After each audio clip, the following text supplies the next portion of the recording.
Hey guys, welcome back to the channel here, Justin's Motors, where everything starts with the dream here. And in today's video is, I mentioned I'm going to talk about the Pontiac Solstice that got me into the car scene and where I met a lot of my car friends and all that. So I'll do a little history about this car, that why I bought it. Well, this car I kind of bought out of impulse in that because I was having fun of being, because I drove a Sunfire and everything, so I was getting bullied pretty bad. So I kind of bought a nicer car out of impulse despite that will all stop and all that. But yeah, so I bought the car out of impulse, which you probably shouldn't have, but it was the first car where I learned how to drive a manual transmission and everything. So yeah, that was a fun thing to learn. And then the funny thing is, there was a third day of the car, I forgot about the shorter wheelbase. So when I took a corner or two, I spun out first time in the car. So second day owning the car, I spun out on a corner.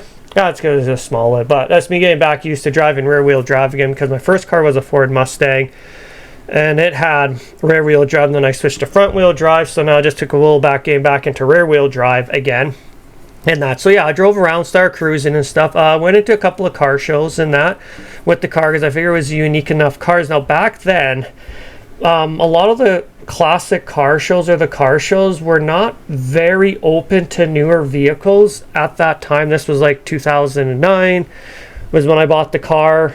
And that after I broke up with my girlfriend, then I buy the car.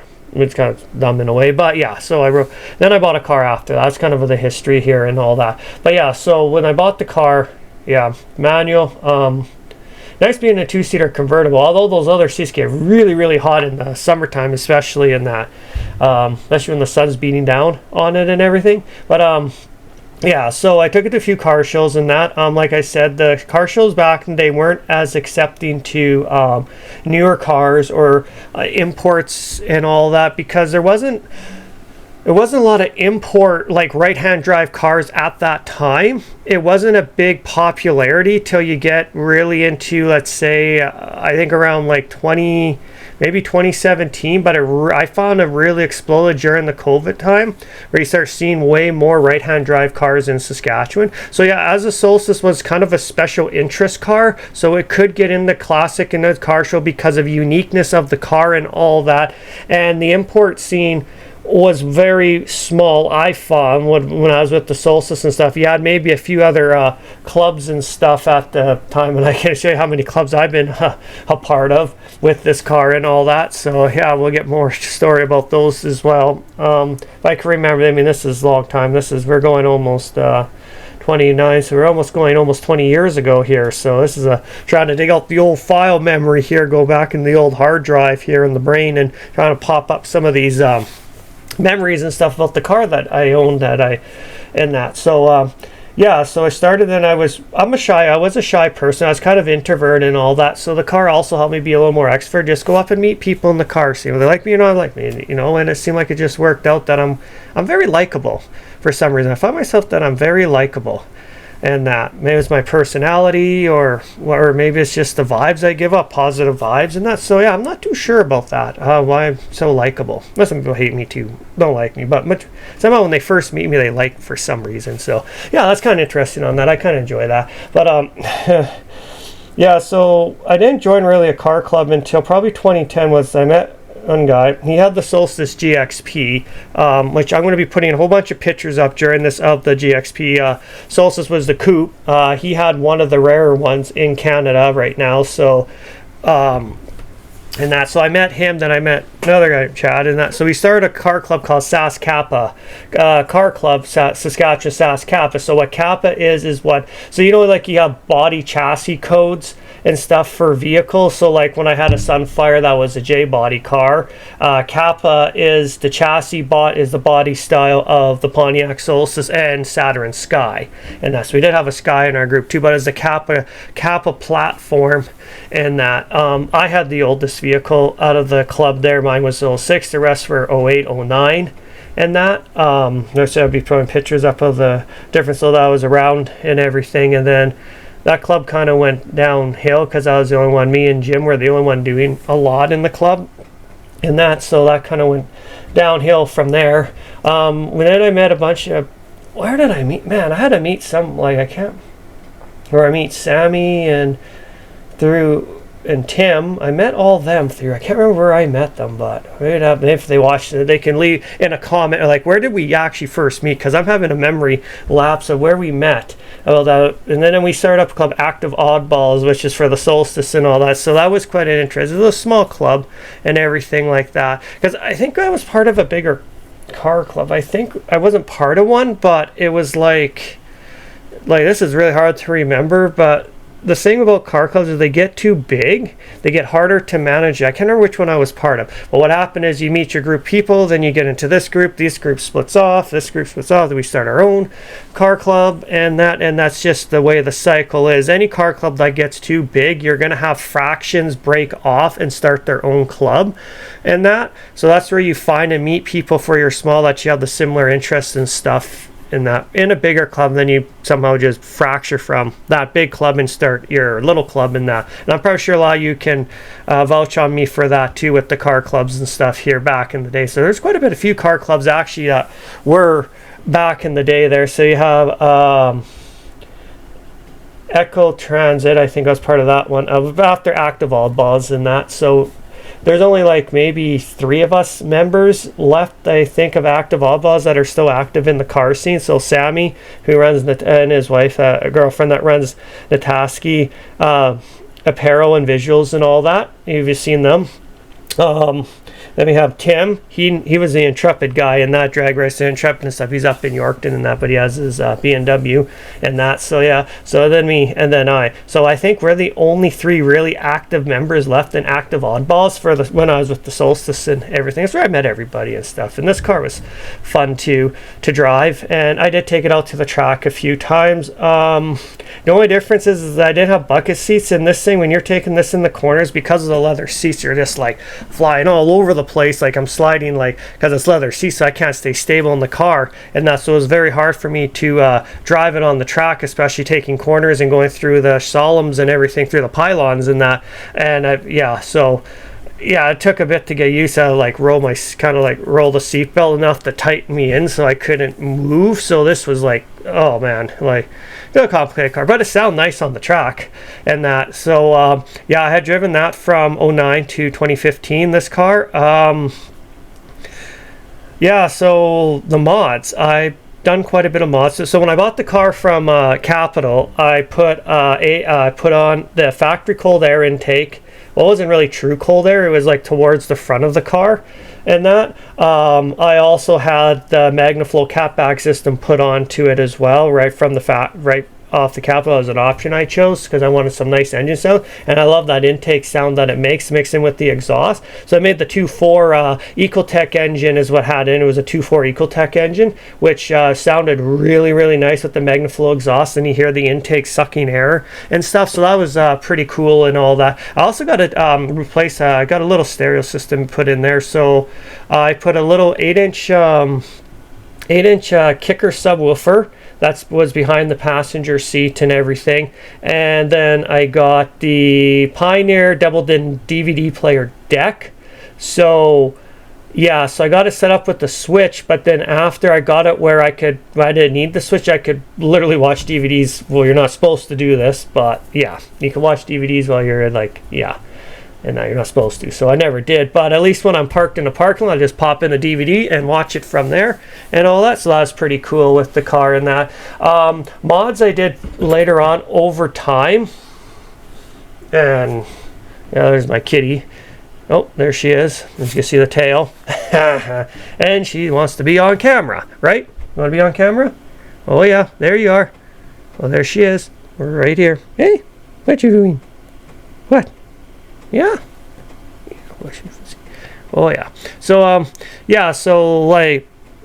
been to a lot of shows, been on cruises and all that. Went into that big cruise weekend in Saskatoon, right? So they're very strict on what cars can go in there, and I actually have my Solstice in the first year in the cruise that cruise weekend in Saskatoon, because we were part of a car club, and that it was a specialty car, so that's why I could get in to the car to some of the shows that might not allow newer cars in and that.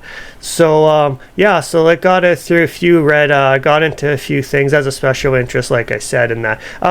yeah, so driven it for long years. The reason why I have a love-hate relationship with the car is because as soon as you mod a Solstice, one thing goes, the other thing goes, and I give you an example, give you tons of when you mod a Solstice. Like, I don't think they were designed to be modded, but when you do, something always happens. It's like, I don't know if that's a typical GM thing where you mod and then something else goes wrong and something else goes wrong and it just snowballs and stuff.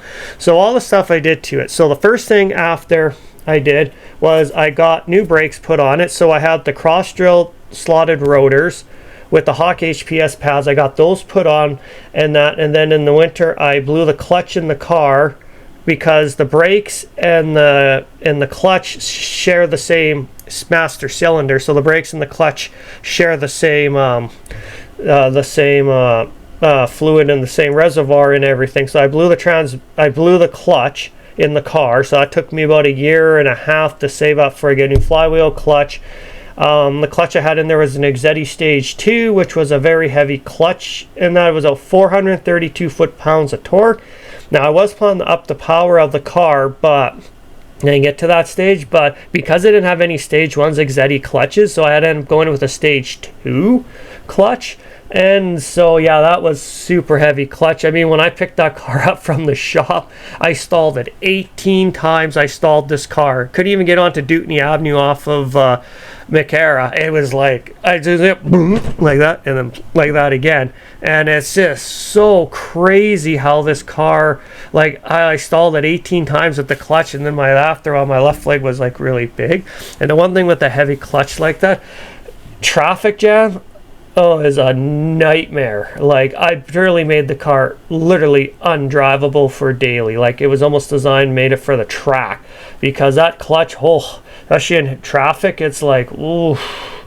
And my leg was getting sore, so I had to go to neutral, put it in first gear, drive it, and then put it back into neutral and have the car coast, and I keep my distance back and everything. So that made that car very hard to drive. Then the brakes, the Hawk HPS brakes were loud too, because they were performed. My brakes couldn't get hot enough, and so every time I do light braking in this like city driving, daily driving, I hear this squeak sound, and he was, oh, there's something wrong with the brakes, and I'm like, no, there's nothing wrong with my brakes. It's just they can't get hot enough for those Hawk HPS pads to work on the car, because they were designed for heavier braking applications and stuff. So yeah, so that was probably one of the other things to do. The brakes and the clutch go, so I had to do a clutch and everything in that. So so I was out driving one time. This was in the summer. Nope. Number Bubba right here. Here's Bubba. Yep, right here. Yeah, so I was driving this summer and the car was having an overheating issue in that. So I didn't know, because like what happened is I got the hoses changed out to silicone rad hoses. So I got that all. See, I got a lot of stuff I got was from DDM Works and all that. So I got the silicone rad hose and stuff. So I got them to put it all on, and then I think there was air in the system because I was having overheating issues and that. So I'd be driving, the car will shoot up to 110 Celsius, 115. Then I'll stop over, slow the car, pull over, try and cool the car down and everything. And then I figure it was the cap itself was only putting out like 3 pounds of pressure instead of 11. So that was another thing that was causing the heating issue, was the cap. And also there was air in the system. So I remember when Adrenaline Auto did the cool like that, they didn't blend the system very well. So I had air in the system and that. So that helped a lot. But yeah, so I was having heating issues with the car. So after I got that all fixed, got the cap changed, that was like an $18 fix fix that problem, get it air, and then get the air system, the coolant system bleeded out and stuff. So that was all good there. So that was all. I got all these stuff from DDM Works, so I'll put a shout out to DDM Works because they have the part and stuff. If you're ever wanting to mod a Solstice, you can order from them. They have everything, because I bought a lot of the stuff I bought for the car was from DDM Works. So after I bought the silicone hose from them, I also bought the fuel rail for it, center feed fuel rail. So on these cars, they have a side feed that goes in, so one of the cylinders is definitely going to be starving for fuel. So when I upgraded to the central feed one, it goes in and the fuel goes evenly across all cylinders and that, so I don't have any misfirings and all that. So yes, so I bought that, and I also bought the nice I guess you could say in the middle of the engine where the spark plugs, where the ignition packs are along inside there. I got a cover for that, which was made out of stainless steel. It was really nice made, and I'll be putting all pictures up and stuff of what it looked like and everything for the car. So I put a lot into this car when it comes to the fuel things and everything. And so what happened after I did all this, so we're driving a few car shows and then I did some drag racing with it. I mean, it's not the fastest car. And then I was in the car, literally could not go over 3,000 RPMs. Like I was clogging, blogging, like it was really low on power. The check engine light was on. I thought it was and it was just could not get over, like I could not literally get over 3,000 RPM. So I took it to and they said, yeah, I took it to Auto Electric. They looked at it. They said the Cadillac converter was clogged, like it was really clogged. And so I said, well, okay, then maybe there might be some type of warranty left. So I phoned the GM dealership and asked them, yeah, my Cadillac converter, is there still warranty left on the car? And I guess on these 2.4 Ecotec engines, the Cadillac converters, because they're pre-cat, so they're right up underneath the header, they tend to clog really easily over time. So if you're ever driving and your car is struggling, your Solstice or Sky is struggling to get over 3,000 RPM and the check engine light is on, it's most likely your Cadillac converter that's clogged. So I got covered. That was almost like $1,000 job, I think $900, almost $1,000 job to get the Cadillac. But because it was under an extended warranty, there was a warranty, 10-year warranty on those converters, and on the Cadillac converter. So I got those replaced at no cost and everything, because they were going to test it. And I said, you could gem the car and you can't even get over 3,000 RPMs, like 2,500 max for the car. So I got all that fixed out. So the car was pretty much ready to go. I had it set up ready to turbocharge this car. Now, if I would have still hold on to the car, it would be still have it today if I didn't decide to trade it in for a truck. But I was going to put a turbo on it. So this is very interesting, because I've seen a few forums and stuff that were talking about the turbos and like you get, and somebody down in the US did a turbo off of the 2-liter GXP model. So the so off the Solstice GXP is a 2-liter turbo. Now you can do this to the 2.4s, because I looked into this, and when I went to the dealership, this is really fun. When I went to the parts counter, I said, I want to order a turbo. What is the cost for a turbo install turbo to put on this car? And they said, they'll make turbos for this. And I'm like, yeah, they do. The GXP model turbo should easily fit on this car, which it would have. If so, it was about I think it was $2,500 or something like that to do the turbo setup on the car. But I did have it ready with the upgraded fuel rail. I was going to be upgrading the injectors and stuff. Well, it comes with the injectors to that, with the turbo and that, and intercooler, all that came with the kit. And that, so I was going to be running a GXP turbo on the car if I went through with all that. So as I have a larger displacement, so that turbo will spool up a lot quicker on the 2.4 than the 2-liter, because I have an extra 0.4 displacement in that, which I would actually have more power than the 2-liter GXP models, because of the fact that I got a larger displacement, so I could play around with the RPM range and the horsepower range, because I had a larger, although I didn't have oil coolers in it, where the GXP 2-liter GXP engine had oil coolers in them, so my car lacked oil coolers. So I don't know how long the engine, it could have I'm for sure if I turbo it would have handled it. I would just have to really upgrade the cooling system and everything on this here. So yeah, so I did a lot of mods to this car, made it pretty much undrivable and that, and yeah, I could have turbocharged it, but I traded it in for a truck. But yeah, I met a lot of friends, a lot of people with this car. Some said I was dumb to get rid of it in that, and then I kept the MR2 instead of the Solstice in that. Yeah, I didn't get much for it when I traded in. And that's the one thing, when you want to get rid of a car, you got to give it stock, because you give a modded car, you're not going to get any money out of it. A modded car has no value. People don't want to buy modded cars.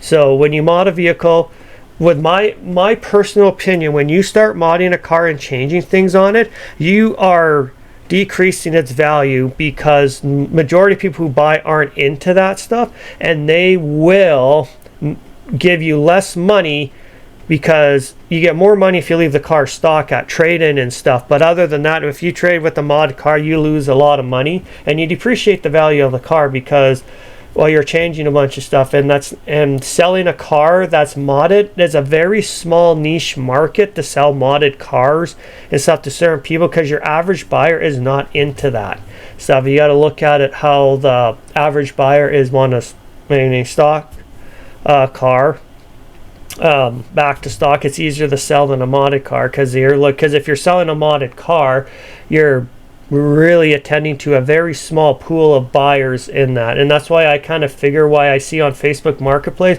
why right-hand drive cars take so long to sell, because majority of people don't want to drive them unless you could find that niche. Because what I believe, it getting off a little off top with right-hand drive cars, what I've seen on Facebook Marketplace is they're asking a lot of money for them, and I think their prices are starting to level off and plateau in that, because there's not a demand for them unless you want to sell them to the US, and you might get some better dollars for it.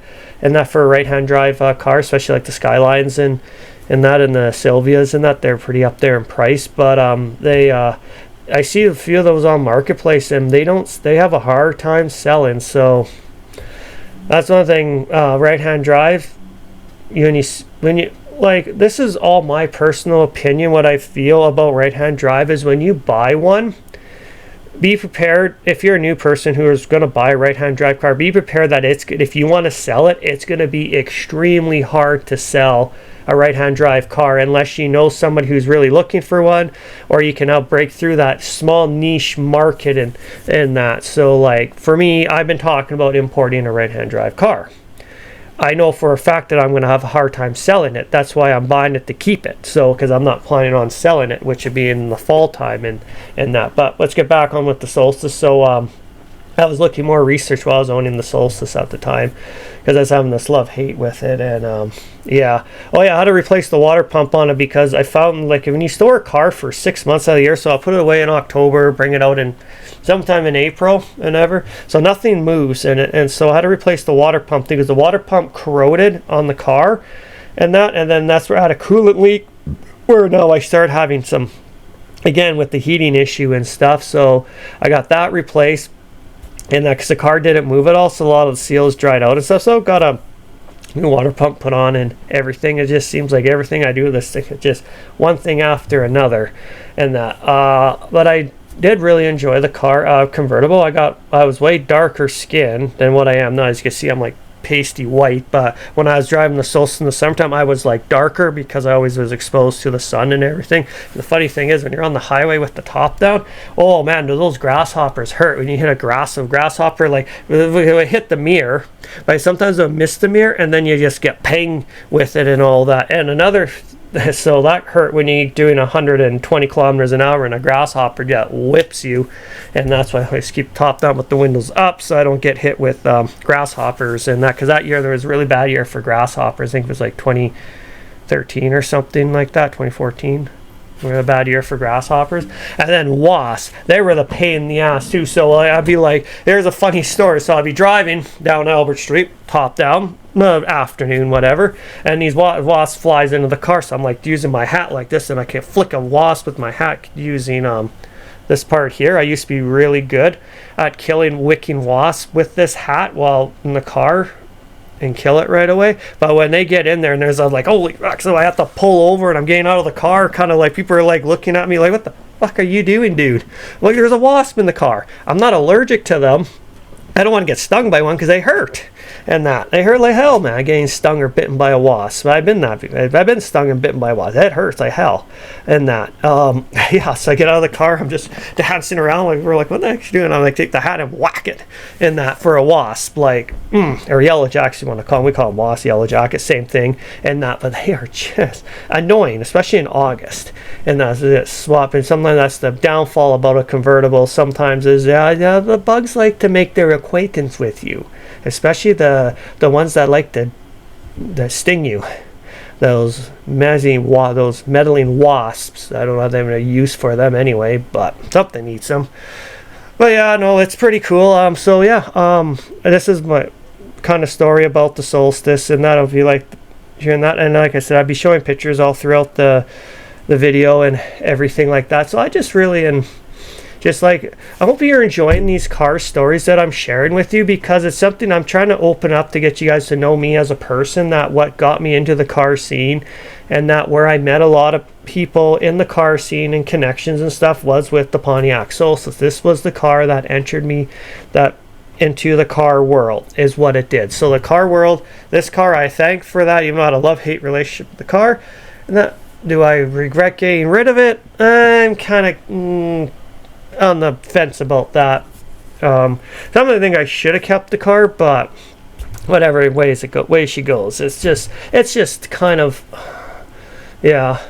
I don't know how much more I would have done to it with the turbo. Maybe I could put the body kit and a spoiler on it, maybe still, if I had it today. If you're wondering what I paid for this thing, I paid well, it was used. So when I bought this in 09, the Pontiac was just coming out of, well, GM stopped making Pontiacs, so the dealership thought they can jack the car up. So I ended up paying $36,000. So the car was $36,000. It was literally $36,000 to buy this car. With the negative credit and stuff that I had from the Sunfire and that, but that didn't get added to that loan, that got put onto my credit line. So I paid $36,000, so taxes in $38,000 I paid for this car, $36,000 for the car. All taxes in $38,000. So I would have to go and dig out the receipts for it, but I still have the original bill of lading for the car and what I paid for it. I'm sure it was $38,000. I think I paid for that thing. Even though I said in one video it was like 40 grand that it cost me. Well, if you include the interest over time of the car, it was over 40 grand for that car for over 5 years. I think I had it on for 5 years in that. Another thing is I paid it off early. So I paid it off a year early. So this was kind of another funny thing is I walk into TD, asked them, okay, what's the cost to pay off this whole car? Like, just pay it right off, straight out. They said, well, you want to make, no, I don't want to make extra payments. I want to pay the car off. They were kind of convinced me not to pay off the car because they wouldn't get any more interest off it. No, I want to pay the car. So they gave me the interest amount, what it costs to pay off the car, go to the bank, cashier's check for it, go in, give it to TD. There we go. $4,300 some dollars, car's mine. Dropped it right into there, paid off the car a year early. Was awesome. No car loan and stuff. So that's probably one of the bigger achievements, is paying off a car a year early. So yeah, I'll hope you're enjoying this here. Hearing me story explaining about the Solstice and all the mods I've done to this car and that. And yeah, I will end this video here. Like, subscribe. Turn on notifications, and you're new to the channel, welcome. And like I said, it's February, so the car scene is still in hibernation, so I'm still doing my job into trying to get you guys content over the winter. So I hope you're enjoying these car stories and that. So yeah, I never did get rims for the car, but yeah, I end it here. Thanks for watching, and I'll see you guys in another video. And on Justin's Motorsport, everything starts with the dream. Peace. Say bye-bye, teats. Say bye-bye. There you are. Turn the camera. Yep. There she is. Yep. Bye-bye. Peace. Ah!